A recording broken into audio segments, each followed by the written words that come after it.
हमारे साथ हैं अविकल्प, और अविकल्प WPX के स्टूडेंट भी हैं और अब WPX के कंट्रीब्यूटर भी होने वाले हैं। तो उसी सीरीज़ में हम लोग समझ रहे हैं कि कैसे अविकल्प ने अपने इन्वेस्टमेंट्स किए हैं और मैं भी सीख सकता हूँ उसके थ्रू। ठीक है, तो आप बता रहे थे कि आपने 5 लाख रुपए इन्वेस्टमेंट किया है, 50,000 म्यूचुअल फंड से किया है और करीब 4.5 लाख रुपए स्मॉल केसेस से किया है। स्मॉल केसेस के थ्रू शेयर मार्केट में किया है। अच्छा, अब इसमें क्या है कि शेयर मार्केट में आप लोग जो है शेयर मार्केट में जो है आप डायरेक्टली ज़ेरोधा और जो अपस्टॉक्स टाइप के ऐप्स होते हैं इन दोनों में जाके आप डायरेक्टली स्टॉक्स बाय कर सकते हैं। अपना रिसर्च करिए और उसके बाद उसके लिए बहुत सारे रिसर्च टूल्स भी हैं, वो मैं बाद में बताऊंगा। लेकिन एक नया ऑप्शन है स्मॉल केसेस। स्मॉल केसेस में क्या है कि एक बुके ऑफ शेयर्स कोई मैनेजर आपके लिए बनाता है और वो बुके ऑफ शेयर्स आप स्मॉल केसेस के ऐप पे जाके अगर आप टैप करेंगे तो ऑटोमेटिकली आपके डीमैट अकाउंट जो खुला हुआ होगा ज़ेरोधा में या स्टॉक में, वहाँ से वो परचेज हो जाएगा। अब आपकी इसमें क्या फ़ायदा क्या हुआ कि आपके लिए किसी ने रिसर्च करके एक बुके बनाया। दूसरा, वो कॉन्स्टेंटली उसको रीबैलेंस करता है कि कॉन्स्टेंटली उस पर चेक रखता है कि कोई शेयर अच्छा परफॉर्म कर रहा है या नहीं कर रहा। अगर कोई अच्छा कर रहा है तो वो उसको ऐड भी कर देगा और अगर नहीं कर रहा तो उसको निकाल भी देगा। तो इससे क्या होता है कि इन्वेस्टमेंट जो है करके उसको ट्रैक भी करना होता है, क्योंकि हर कंपनी हमेशा परफॉर्म नहीं कर रही होती है और तो वो रीबैलेंसिंग करता है। रीबैलेंसिंग में हमको क्या करना है? मतलब हमको रीबैलेंस करना है कि उसमें कुछ करना है? उसमें क्या है, हमको एक ईमेल आएगा स्मॉल केस से कि this your small case has been rebalanced, now you can rebalance it from your side. You tap on the link and then बस बटन दबाना है, tap on the link and you will be redirected to your demat app, demat account. और वहाँ पे क्या होगा, cell purchase हो जाएगा। हो सकता है वहाँ पे 500 रुपये आपको डालना पड़े उस टाइम, क्योंकि उन्होंने अगर 2 स्टॉक डाले हैं तो थोड़ा सा ऐड करना पड़े। तो वो रीबैलेंसिंग होता है। उससे ये होता है कि आपके पास एक लर्नेड पर्सन है, आपके स्टॉक्स को ट्रैक कर रहा है और आपको रीबैलेंस करके दे रहा है। फॉर एग्जाम्पल, मैं एक 2 स्मॉल केसेस में हूँ। एक स्मॉल केस है तेजी मंडी। अच्छा। अब ये पता नहीं एडवर्टाइज कर सकते नहीं, तेजी मंडी है, उसके पोर्टफोलियो है अग्रवाल, कोई रामदेव अग्रवाल, बहुत ही फेमस इन्वेस्टर है। वो आपके पोर्टफोलियो को ट्रैक करके आपको रीबैलेंसिंग भेजते हैं। और ये एक्चुअली क्या है कि this is a decentralisation of the facility which previously was availed by the elite. अच्छा, जैसे आपका पोर्टफोलियो को मैनेज करता था, पोर्टफोलियो मैनेजर्स होते थे। अब पोर्टफोलियो मैनेजर्स मास के पास पहुंच गए हैं and they are earning through scaling. वो स्केलिंग प्रोसेस से अर्न कर रहे हैं, क्योंकि वो सब फी देते हैं। इनके पास स्मॉल केसेस अपने स्मॉल केसेस के पास अपने फ्री वो भी हैं, फ्री स्मॉल केसेस भी हैं जिसमें ग्रीन एनर्जी इस टाइप से हैं। और आपको जो है उसमें पेड भी हैं। पेड में जो है कुछ 1000 रुपये देने पड़ते हैं पर ईयर, पर that is worth because manager you are getting the facility of managers which previously some elite people used to get. और मान लीजिए उसमें से कोई ऐसा स्टॉक है जो मैं खुद बेचना चाहता हूँ, तो ज़ेरोधा से जाके डायरेक्टली बेच भी सकते हैं? आप स्मॉल केस को फॉलो करने का आप पे कंपल्शन नहीं है, आप अपना दिमाग भी लगा सकते हैं, पर एक दिमाग आपको मिल रहा है फॉर अ फी। तो एक तरह से ऐसा होगा जैसे कोई डॉक्टर के पास गए, आप अपना इलाज खुद करने की कोशिश करें, फिर डॉक्टर बताता है ये दवाई खाओ, तो आप खा सकते हैं, आपकी मर्जी है खाना खाओ, फायदा हो रहा है तो ठीक है। बिल्कुल वही। और आप कब से कर रहे हैं इसमें इन्वेस्टमेंट? मैं लगभग लास्ट 8 मंथ से इसको रिसर्च प्लस इन्वेस्टमेंट कर रहा हूँ। तो पोर्टफोलियो वैसे इतना जल्दी तो नहीं चेक करना चाहिए, बट आपको क्या लगता है, इम्प्रूवमेंट हुआ, कम हुआ, या खाली एजुकेशन में खर्चा हुआ, ये सब चीज़? नहीं, मेरे पोर्टफोलियो में जो भी है वो पोर्टफोलियो जो है एक बहुत ज़्यादा प्रॉफिट में भी नहीं है और बहुत ज़्यादा प्रॉफिट, लेकिन थोड़ा सा प्रॉफिट में है। अच्छा। और बोलते हैं कि आपको अच्छा ग्रोथ के लिए थोड़ा सा रुकना पड़ता है ना।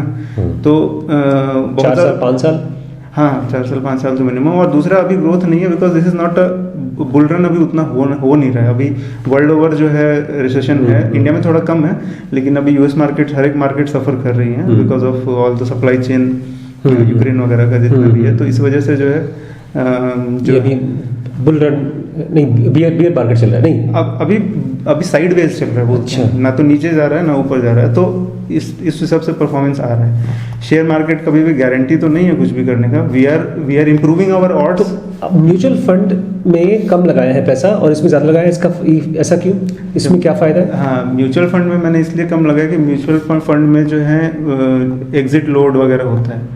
जैसे एग्जिट निकलने पे जो है एग्जिट चार्जेस वगैरह लेते हैं, है ना। उतना म्यूचुअल फंड में मैंने रिसर्च नहीं किया है, सच बोलूं, लेकिन एक जनरल एक परसेप्शन है म्यूचुअल फंड का कि उसमें एग्जिट लोड होता है। उसमें फायदा म्यूचुअल फंड में ये है कि smaller unit you can buy. अच्छा, तो अगर आपको स्मॉल केस में करना है तो आपको एनीवेयर फ्रॉम 25,000 50,000 लमसम होना चाहिए। अच्छा। अगर आप स्टूडेंट हैं, थोड़ा थोड़ा है, तो आपको म्यूचुअल फंड के साथ जाना चाहिए। उसमें कम एग्जिट लोड वाला चूज करिए, ETFs चूज करिए, एक्सचेंज ट्रेडेड फंड्स, उसके फीस वगैरह कम होती है। अच्छा। दोनों में मैनेजर फैसिलिटी है, लेकिन यहाँ पे आप डायरेक्टली शेयर के ओनर हैं, है ना। वहाँ यूनिट के ओनर हैं, वहाँ शेयर के ओनर नहीं। वहाँ आपका मैनेजर क्या कर रहा है कुछ नहीं पता, कहाँ इन्वेस्ट कर रहा है, वो किसी में कर रहा है, लेकिन आपको तो यूनिट, वो फंड हाउस का यूनिट का प्राइस मिल रहा है। यहाँ शेयर आपके सामने है। एक तरह से इसमें ज़्यादा ट्रांसपेरेंसी है, इसमें ज़्यादा अकाउंटेबिलिटी, ट्रांसपेरेंसी है। अकाउंटेबिलिटी उनकी कुछ नहीं है, वो आपको सिर्फ आपको अपना ज्ञान, इंटेलेक्चुअल सजेशंस दे, और जो है खुद नहीं रह रहे उसमें। इससे उनको क्या फायदा? अच्छा, आपने कहा पेड सर्विस है तो उनको फीस उनको फी मिलती है, स्मॉल केसेस को फी मिलती है। सेबी से अलाउड है ये चीज़। अच्छा, है ना। और जो इनमें मैनेजर्स होते हैं वो सेबी रजिस्टर्ड मैनेजर्स होते हैं। अच्छा, सेबी रजिस्टर्ड बिना हुए आप किसी को स्टॉक एडवाइस नहीं दे सकते। अच्छा। और आपने क्रिप्टो में कितना पैसा लगाया? क्रिप्टो में लगभग मैंने अभी तक ओवर 2, उसमें भी लगभग मैं 4 लगा चुका हूँ, और जिसमें कि 1 पहले लगाया था, 3 रिसेंटली लगाया, 1 जो पहले लगाया था वो लगभग 4 टाइम्स। और क्रिप्टो में आपने बताया, जैसे यहाँ पर तो आप क्या क्या नाम बताया? स्मॉल केस में आप अपना एक अकाउंट बनाते हैं, और आपको एक ज़ीरोधा का अकाउंट बनाना पड़ता है। Zerodha Upstox better is Zerodha, because brokerage charges Zerodha में बहुत कम है। और इन दोनों से आपको KYC कराकर अपना काम चालू कर सकते हैं। बिल्कुल, मतलब इस सब कराने के लिए मुझे एक पेपर वर्क नहीं करना पड़ा। अच्छा, सब फोन से ही आपने? कुछ फोन से हो गया, एक भी पेपर वर्क नहीं। और क्रिप्टो में आपको बनाना पड़ेगा एक बिनांस में? हाँ, किसी भी एक्सचेंज में बनाइए, KYC करिए, और पीयर टू पीयर बाई करिए। हाँ, पीयर टू पीयर आपने बाई किया? पीयर टू पीयर बाई करिए, और अपने फंड्स जो हैं एक्सचेंज में नहीं रखना है, उसको हार्डवेयर वॉलेट में रखना है। ठीक है ना। हार्डवेयर वॉलेट का लिंक मैं दे दूंगा डिस्क्रिप्शन में, आप डाल सकते हैं। लेकिन अब पता नहीं, ये क्रिप्टो गवर्नमेंट एंटी क्रिप्टो वगैरह है, तो लेकिन प्रपोज करने में कोई दिक्कत नहीं है। हाँ, तो वो एक हमारा डाइवर्सिफिकेशन का वो है, टूल है, तो वो भी कर सकते हैं। और मतलब मैंने लगभग 2 साल यूट्यूब वीडियोस देख के ही क्रिप्टो में नॉलेज इकट्ठा किया है। तो what not to do I know. जैसे व्हाट नॉट टू क्या क्या है? व्हाट नॉट टू डू, जैसे कि आपको कोई भी बोले कि आपने जो क्रिप्टो बाई किए हैं उसको आप वो करिए, क्या बोलते हैं, मतलब मैं इन्वेस्टर मेंटालिटी का बात कर रहा हूँ। अगर आप बेटिंग मेंटालिटी के हैं तो कोई बात नहीं है, आप जो है इसको ब्लॉक करिए और हम इंटरेस्ट देंगे रेगुलर बेसिस, इसको बोलते हैं फार्मिंग। ओके। हाँ, वो मत करिए, क्योंकि आपके कीज आपके पास नहीं है, वो कोई कभी भी भाग सकता है। राइट। वो कभी नहीं करना है, आपको खरीदना है एक्सचेंज से और अपने हार्डवेयर वॉलेट में रखना है। इन्वेस्टर्स जो हैं, ट्रेडर्स और बेटिंग कर जैसा मेंटालिटी वालों को, जिनको पंप एंड डंप टाइप से करना है, मेरे को आइडिया नहीं, उसमें भी कमाते हैं लोग, मैं का आइडिया नहीं है मुझे रख के थोड़ा लंबा टाइम रुकने वाले के लिए बोल रहा हूँ, है ना। तो उस टाइप से है। क्रिप्टो में भी बोलते हैं ओवरऑल क्रिप्टो बदनाम है, लेकिन कुछ अच्छे क्रिप्टो, अच्छे प्रोजेक्ट्स, जैसे विटालिक है, तो विटालिक का इथेरियम है, तो मेरे को 6 साल से पता है, 500 रुपये का एक इथेरियम था तब से पता है, लेकिन उस समय मैं स्टूडेंट था तो उतना लगा नहीं पाया। लेकिन जब से मेरे पर कमाना शुरू किया, मैंने इथेरियम में लगाया है थोड़ा बहुत ही, लेकिन उतना ही लगाना है जितना आप 100% लूज करने के लिए रेडी हैं। ये कैलकुलेटेड बेट है, वो बोलते हैं फ्यूचर है, लेकिन फिर भी ये कैलकुलेटेड बेट है। ये सिर्फ आपका डाइवर्सिफिकेशन का पार्ट होना चाहिए, ना कि ये मेजर पोर्टफोलियो होना चाहिए। ठीक। तो ये है। और आप बता रहे थे कोई पेन ड्राइव टाइप की चीज़ होती है, उसको यूज़ करते हैं? हाँ, जैसे कि आपको अपने फंड्स अपने पास सिक्योर रखने हैं, तो आपके फंड्स जो हैं वो सिक्योर रखने के लिए वॉलेट्स होते हैं। तो बहुत सारे ऑनलाइन वॉलेट्स होते हैं, बहुत सारे ऑफलाइन वॉलेट्स होते हैं। तो ऑनलाइन वॉलेट्स जो हैं उसमें जो एक्सचेंज पे जो वॉलेट होते हैं वो रिस्की होते हैं। अच्छा। ऑनलाइन वॉलेट में भी एक सेफर वॉलेट होता है जिसमें कीज आपके पास होती हैं, उसको बोलते हैं ट्रस्ट वॉलेट या फिर मेटामास्क। अच्छा। मेटामास्क। हाँ, मेटामास्क। ओके। मेटामास्क एक फॉक्स जैसा उसका सिंबल है। अच्छा। वो भी सेफ है क्योंकि उसके कीज आपके पास है ना, क्योंकि वो ऑनलाइन होते हुए भी विदाउट डिवाइस आपके फंड सेफ हैं। मेटामास्क वो है, लेकिन और फर्दर सिक्योर रखना है, मतलब बोलते हैं एकदम ही कोल्ड वॉलेट, जिसमें कि कोई सॉफ्टवेयर इन्वॉल्व ही नहीं है बहुत ज़्यादा, तो आप एक डिवाइस खरीद सकते हैं, 10,000 से 15,000 में आता है। इंडिया में भी मिलता है, बाहर से मंगा सकते हैं, उसको बोलते हैं हार्डवेयर वॉलेट। उसमें कई कंपनीज है, ट्रेजर एक है, लेजर वॉलेट, ये दो मोस्ट पॉपुलर है, बाकी और भी थोड़े लेस पॉपुलर हैं। मोस्ट वर्सेटाइल लोग जो हैं वो ट्रेजर रखते, वर्सेटाइल जो जिसमें ज़्यादा कॉइन्स हैं अवेलेबल वो है लेजर वॉलेट, और जिसमें थोड़े कम कॉइन अवेलेबल हैं वो है treasure, TRISOUR ZOR, treasure, TRESZOR। और दूसरा लेजर के अलग अलग वैरायटीज है, नैनो ऐसे लेजर अच्छा हाँ, लेजर LETGER वही लेजर जो खाता बुक होती है, अच्छा वही लेजर। हाँ। तो उसमें पेंट, तो आप बता रहे थे अगर मान लीजिए इसको खो भी जाए हाँ, तो होता क्या है कि लेजर को अगर आप कंप्यूटर में फर्स्ट टाइम डालेंगे तो फर्स्ट टाइम आपको 20 डिजिट, 24 डिजिट या 12 डिजिट वर्ड्स नोट करने पड़ेंगे। अच्छा, फिजिकली जो कोई नहीं आसपास होगा, आप देख रहे होंगे, वो वर्ड्स आपके सबसे इंपॉर्टेंट चीज़ है।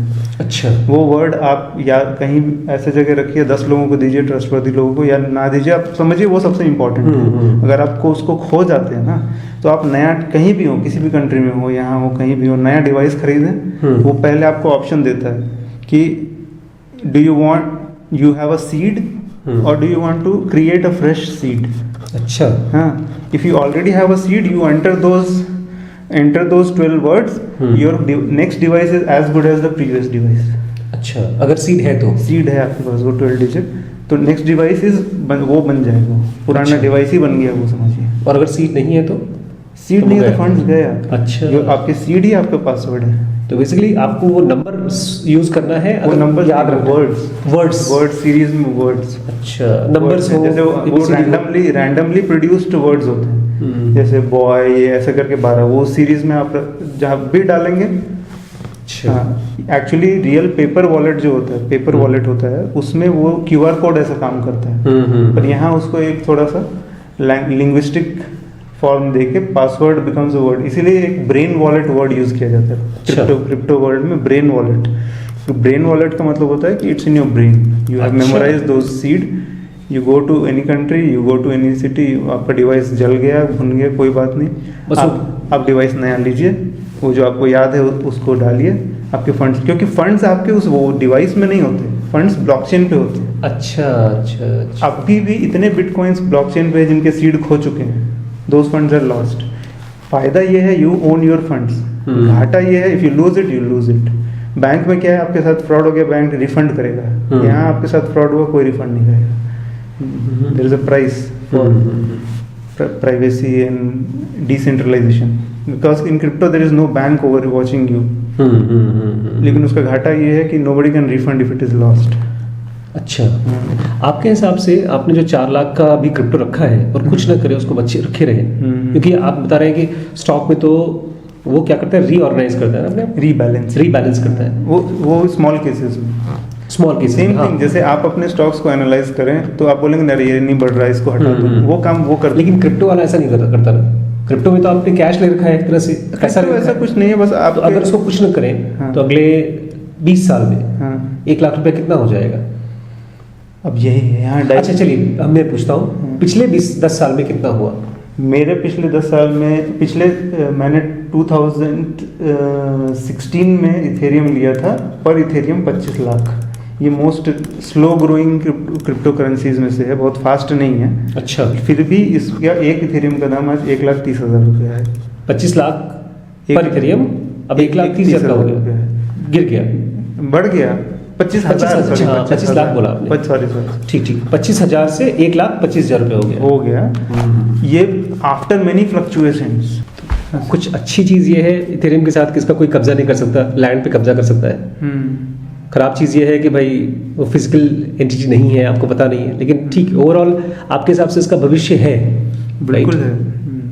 एक्चुअली भविष्य क्या, फाइनेंशियल इंस्ट्रूमेंट्स में एक ऐसा इंस्ट्रूमेंट है जहाँ पे आपका बनता है रिसर्च करके थोड़ा सा ओवरऑल, जैसे क्रिप्टो का अपना पोर्टफोलियो भी आपको डाइवर्सिफाई करना पड़ता है, पर आपको अपने फाइनेंस भी डाइवर्सिफाई करने, जिस वजह से आप सोच रहे हैं कि क्यों ना इसमें करें, क्योंकि कहीं ये भी बढ़ गया तो बाकी घाटा, जैसे आपने ये नहीं तो ये बिजनेस कर सकते। तो वो डाइवर्सिफिकेशन के लिए अच्छा है। उसमें भी आप बोल रहे हैं फ़ायदा, अगर लॉसेस कम करने हैं तो डाइवर्सिफाई करिए। 10 कॉइन्स में, वेल रिसर्च कॉइन्स में डालिए, एक जाएगा तो वो होगा। लेकिन इतना याद रखिए, आपके सारे इन्वेस्टमेंट्स में से सबसे रिस्की यही है, सबसे नया भी यही है, सबसे रिस्की भी यही है, सबसे ज़्यादा पोटेंशियल भी इसी में है।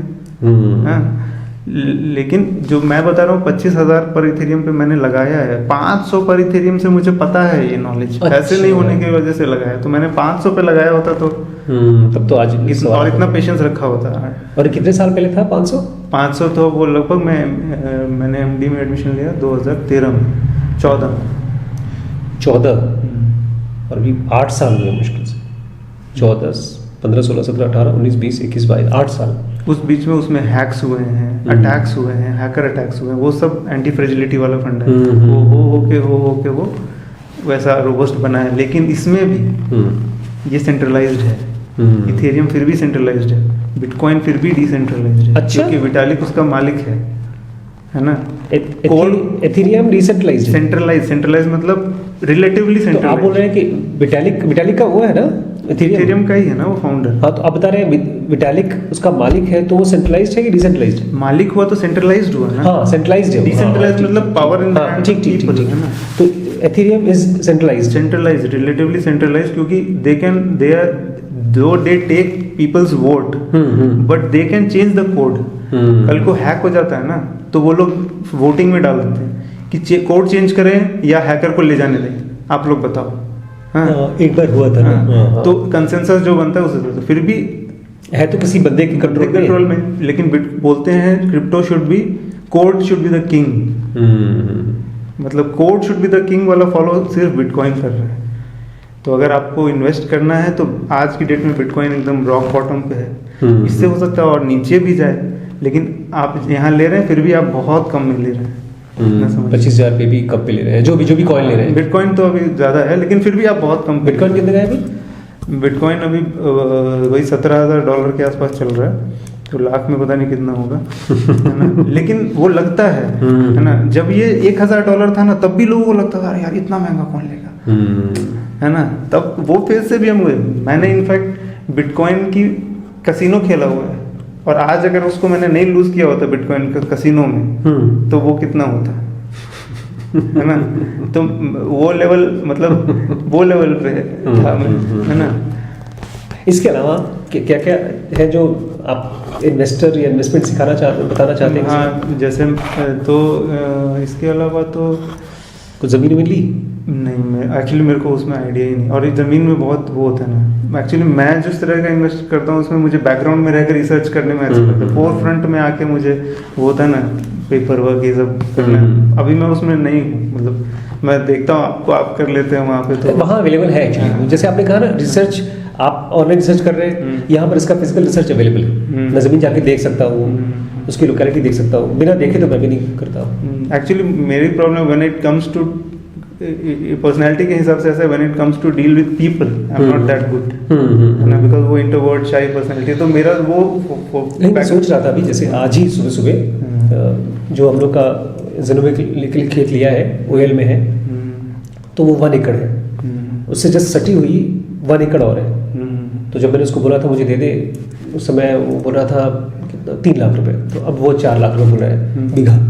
तो वो है 6 बीघा, तो ऑलमोस्ट 18, 20, 25 लाख रुपए पड़ेगा उसको। तो वो मैं लूँगा। उसके पीछे 3 बीघा और है, तो वो शायद 15 लाख 20 लाख रुपए की पड़ेगी, 15 लाख की पड़ेगी। 4 लाख के हिसाब से 12 लाख पड़ेगी। तो वो मैं लूँगा अभी। तो कभी आप अगर उस तरफ आते हैं, जैसे मैंने अपने भाई के लिए एक प्लॉट लिया है जिसमें मैं और दोनों सटे हुए हैं, बाउंड्री कर रखी। ज़मीन का मैंने समझा है, अपने पापा से समझा है। हमारी नैनी में एक ज़मीन थी, बाउंड्री नहीं की थी पापा ने।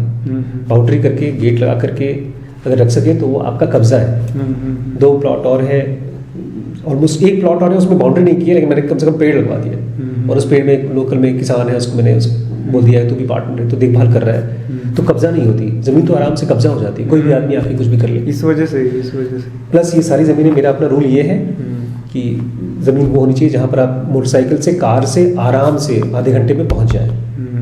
बम्बई दिल्ली जाने का है तो फिर कब्जा हो सकता है। फिर आप उसको अपने दिमाग में रख नहीं पाओगे, भूल जाओगे। आज मैं भूल जाता हूँ कि हमारा बम्बई में घर है जबकि फ्लैट है। प्लस फ्लैट तो खर्चा भी ले जाता है, 20 एक साल। और शेयर मार्केट में ज़मीन रिलेटेड इन्वेस्टमेंट एक नई चीज़ है, उसको उसको बोलते हैं शायद कि कुछ मतलब कोई और खरीदेगा आपके लिए, उसको उसको RFID या कुछ ऐसा बोलते हैं, अच्छा। कुछ ऐसा ही कुछ नाम है। आपने लिया है? नहीं, वो नहीं लिया। इसमें रिटर्न, इसमें वो रिटर्न्स बहुत कम है। अच्छा अच्छा अच्छा। It is as good as owning land, but आपको वो शेयर हो जाता है।